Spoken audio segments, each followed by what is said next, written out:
everybody. Welcome back to the Guy Dawson Show here at WCOBM.com. Make sure to watch us live there, and we are also on YouTube and Facebook, so make sure to subscribe and like our pages and watch us there as well. My name is Carintha Turvalon. I am the main host for Guy Dawson today, as he is out of town, and it's my great pleasure to introduce Stretch Sanders of All Shades United. Right. Thank you for having me on. Absolutely. How are you doing today, Stretch? Good. And yourself? Doing good, doing good. We kind of ran over here from the parking lot, so we're a little flushed. That's why. So let's jump right into it.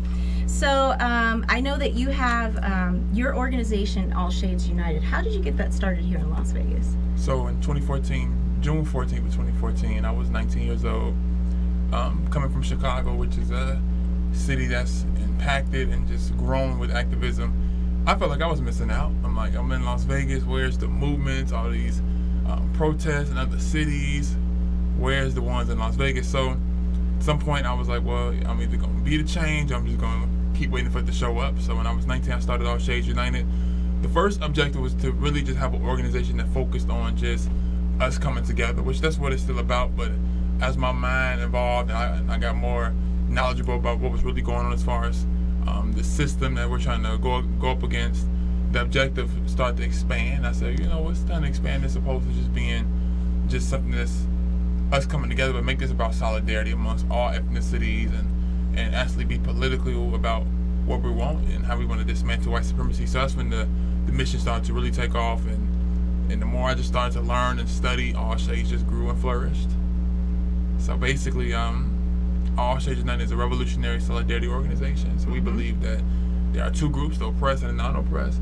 Those who are of color are oppressed, and those who are not, who will be white, are not oppressed. So in today's time, speaking, neither one of those groups have chose that position. So we of color didn't choose to be oppressed, and those who are not of color didn't choose to not be oppressed. But the fact of the matter, it is what it is. So we feel either at some point we're going to work with each other, or we're going to continue to not work with each other. So I believe in unity, and I believe that solidarity basically means that we're working within each other. So we have a diverse culture living in Las Vegas. Everybody's around each other, we're integrated, but we don't work with each other. Still everybody doing their own thing. And I feel that if we're all being impacted by the system, even poor whites, how powerful it will be if we all team up together, you know what I'm saying? And truly, as a unit, overthrow the system. But with All Shades, we put a twist. So you have a lot of organizations that are about unity, but they're more like all lives matter, colorblind groups. We don't believe in that. We believe in seeing people for who they are, and each individual shade should be ran by that shade. So if there is a Black Power or Black Lives Matter protest, we should see those who are black at the forefront.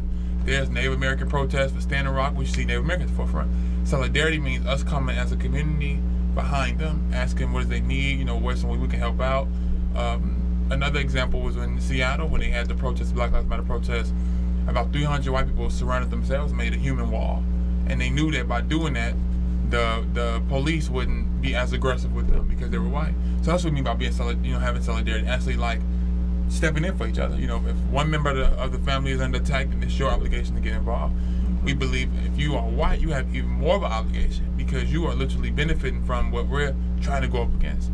So we feel that in order for us to dismantle that system, we have to have each individual shade or branch, we like to call it, being controlled by that branch and by that shade, but work with each other. So see what do the Hispanic community need, what some things they need in their community that me as a black person can assist with in the Asian community, and vice versa. So that's basically what All Shades United is about. Solidarity. That's really amazing. I'm really ever since I met you, really been impressed by your perspective in everything, in the ways that you've really moved in terms of organizing and creating that group, and your thought process behind it, I think is really, really important, and something that a lot of folks and a lot of our viewers can be inspired by. And so with that, so kind of what are your processes in terms of getting organized? There's meetings, there's, can you talk about kind of the work that you do, that your organization does? So we consider ourselves revolutionary. So people hear revolution, they think it's like an ugly word, or they think violence, or they think a war. But a war is basically having two different groups going against each other. Revolution is gaining the minds and the participation of the masses of people. So we feel no matter what your platform is, you can be revolutionary. So if you are a teacher and you know most of the history books that you're teaching that 80% of it is false, then your job will be to start correcting that and stop saying that Christopher Columbus could discover America. You start saying, well, look, this book says this, but the truth of the matter is it was already people living here. So we believe that we have been called to be revolutionary. So with our organization, everything we do is a revolutionary work. And we believe that you can do revolutionary work, but that doesn't mean you're revolutionary. So we believe as you do the work, you have to have the mindset. So some people, they go out and they call it feed the homeless. They give food to the homeless. Okay, that is a revolutionary act.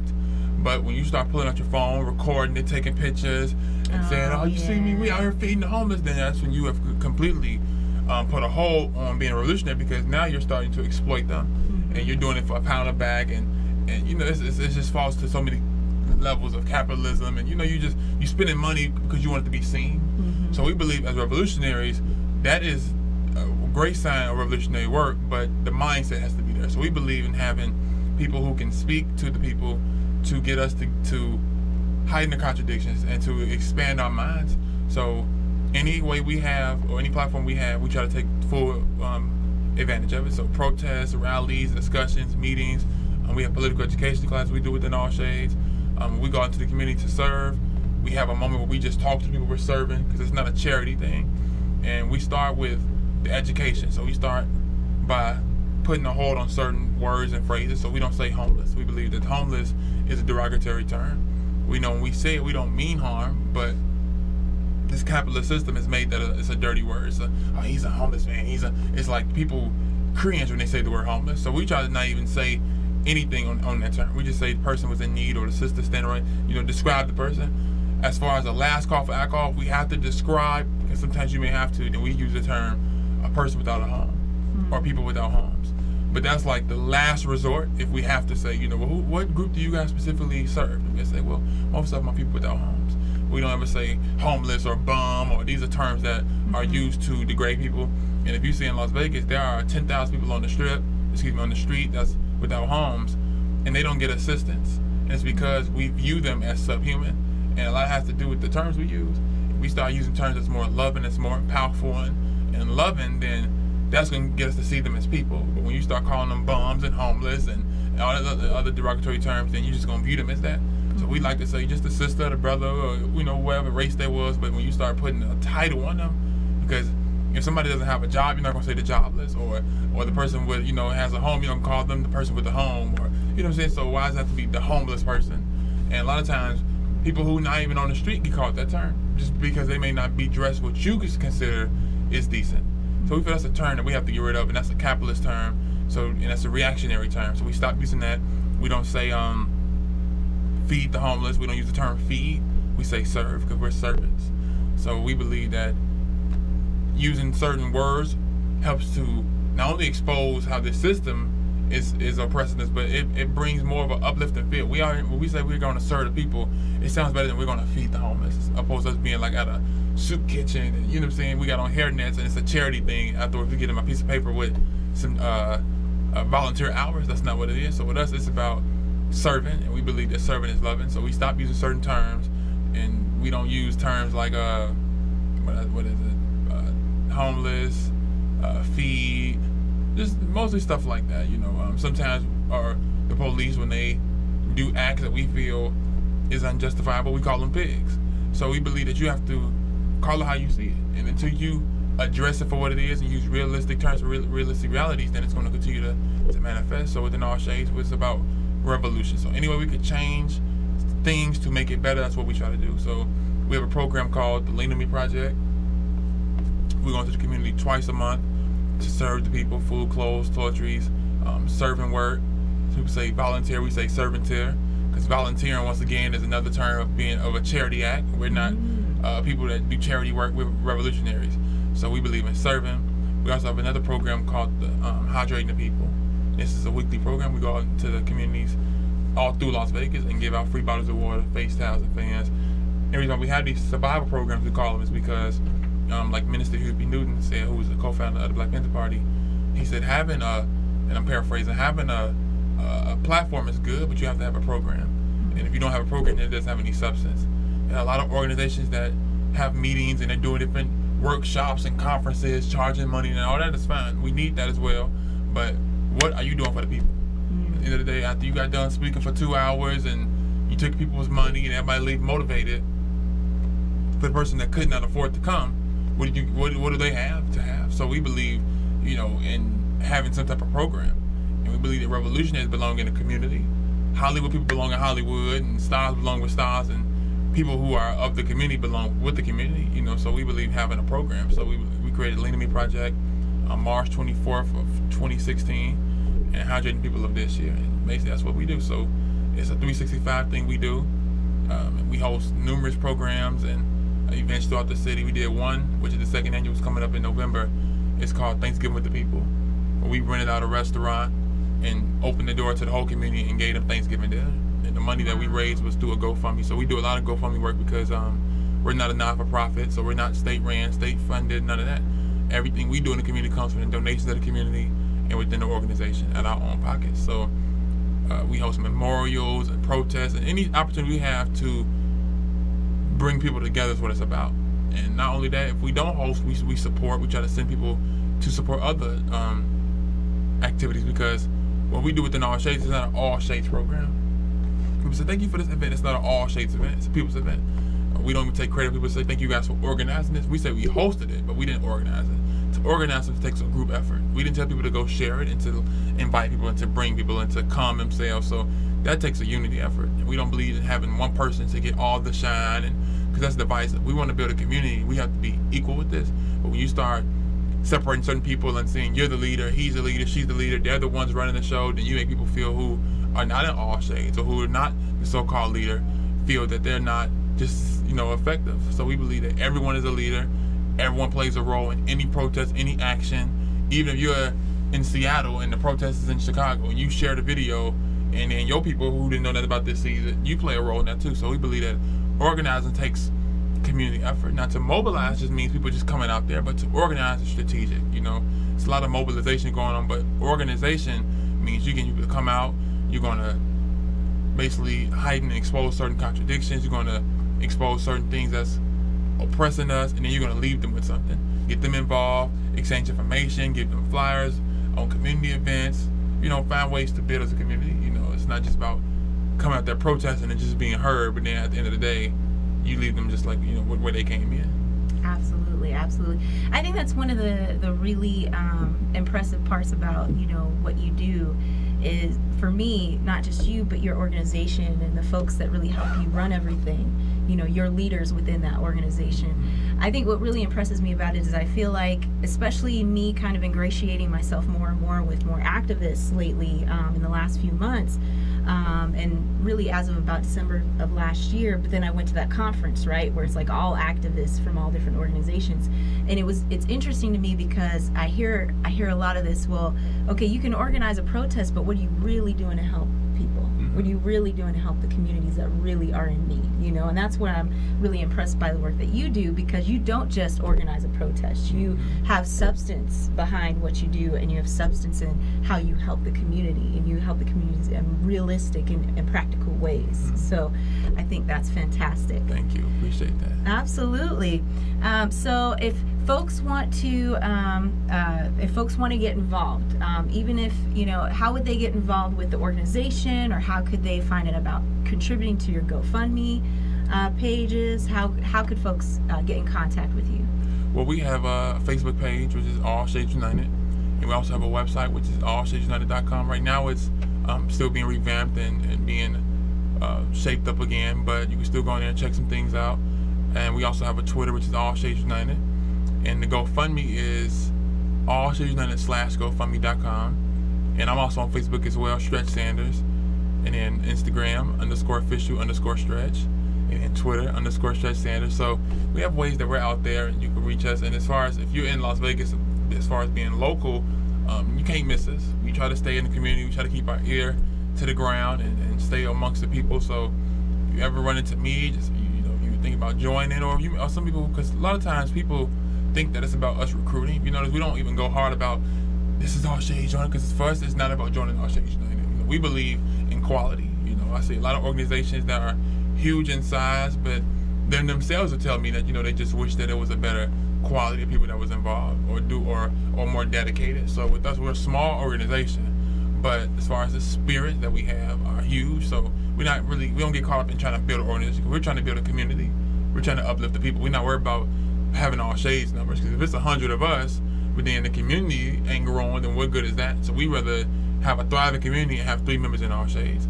So, you know, some people may not want to join the group, but they may want to support the work. So you can always catch us basically 2 Sundays a month on Main and Owens at 6 p.m. Right now, normally winter time is 3, but right now it's kind of hot, so we try to go when that sun is down. So 6 p.m. and we're out there Main and Owens, D Street and Bonanza. We go to Hunter Circle Park and Sir. Hydrating people, we go to the Marble Manor neighborhood on the west side, MLK and Lake Mead. So you can't miss us. But All Shades United is the website, and also on social media as well. So you want to get involved, just come to us and open arms. Excellent, excellent. I did wanted to ask you if you had any upcoming events other than, of course, the work that you do in terms of helping folks out there in the community. Do you have any other upcoming events that you'd like to announce here on the show? Yeah, so we're having a march against the Las Vegas Metro Police Department protest, which will be August 5th at 6 p.m. I think we said it before, at 6 p.m. on MLK and Cary. So MLK and Cary is like, so it's a legendary spot because we're one of 25 cities with a Dr. Martin Luther King Jr. statue, so we try to take full advantage of that. And most of the events we do as far as actions are held there. So we're going back once again. This time it's going to be a march. We're going to march down from MLK and Cary to probably maybe what Doolittle Park. But the point of the protest is to bring attention and awareness to the lynching of Anthony Garrett, who was 16 years old, who was basically executed in his home by the Metro Police, and to also bring more attention to the lynching of Tashee Brown Farmer, and to bring, you know, the light that kind of shaded back to life of the lynching of Keith Childress Jr. and all the victims of police terrorism. So whether you live in Chicago or not, this protest is for you as well, but it's also to mainly specifically focus on our police department, to put them on notice and say, hey, you killing us and y'all getting away with it, and, you know, and to also put the city officials on notice, you know, the mayor, anybody involved, and say, you know, you will hear us. You know, I know a lot of times they're trying to get us to sit down with the police, and, you know, we're not interested in that. We're interested in getting justice. So if you want to sit down with us, sit down with these families and explain to them what you did. You know, meeting with us is pointless, you know what I'm saying? But we do want to, at the end of the day, we want them to know that we see what you're doing, and you're not going to continue to harass us. And we also want to make it clear that when we have these type of protests against the police and the government, we're not anti-government, and we're not anti-America, we're not anti-USA and anti-police. We're anti-oppression, and we're anti-white supremacy. And we feel that if these are the groups and entities that are participating in that, then we are against you, but we're not against you as you. So for example, Officer Johnson, I have no problem with him, you know, because people say, my uncle's a cop, that's fine. My father's a cop. So I come from a police officer in Chicago, so I'm not against police as individuals. We're against the system. See what I'm saying? It's a systematic problem. The rule book, the syllabus, all of that these officers are studying is being implemented by something bigger than them. So I cannot get mad at you and say I hate police officers. I love everybody. But at the end of the day, we're gonna love you enough that we're gonna let you know when you do wrong, you will be put on notice. And that goes to anybody. You don't just do wrong and get away with it. If I went out and killed somebody, shot somebody, I'm gonna be in prison. Not at home on paid leave and on vacation. So it's gonna be August 5th. It's a Saturday at 6 o'clock on MLK and Cary. I think it's 2428 North Martin Luther King Boulevard.